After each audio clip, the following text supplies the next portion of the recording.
పనిచేసిన వాళ్ళకి, పార్టీకి అంకితమై ఉన్న వాళ్ళకి, మాకు అంకితమై ఉన్న వాళ్ళకి తప్పకుండా పదవులు వచ్చేలాగా మేము చేస్తామని చెప్పి కూడా సందర్భంగా నేను మాటిస్తున్నాను.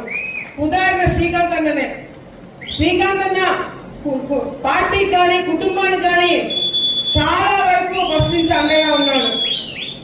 నేను లోకేష్ దగ్గరికి శ్రీకాంత్ అన్నని తీసుకుపోయి ఫస్ట్ నుంచి అన్న చేసినవన్నీ కూడా ఒక ప్రొఫైల్ తీసుకుపోయి లోకేష్ అన్నకి ఇచ్చినాం, చంద్రబాబు నాయుడు గారికి ఇచ్చినాం.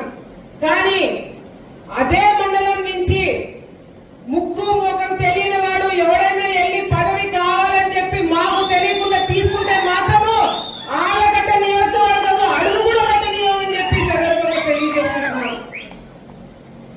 పార్టీ నుంచి మొదటి నుంచి ఉన్న వాళ్ళకి మీరు పదవులు ఇస్తే ఇవ్వండి, లేకపోతే అసలు పని చేయని వారికి పదవి ఇస్తామంటే కూడా అది కరెక్ట్ కాదని చెప్పి పార్టీ దృష్టిలో కూడా మేము పెట్టడం జరుగుతుంది.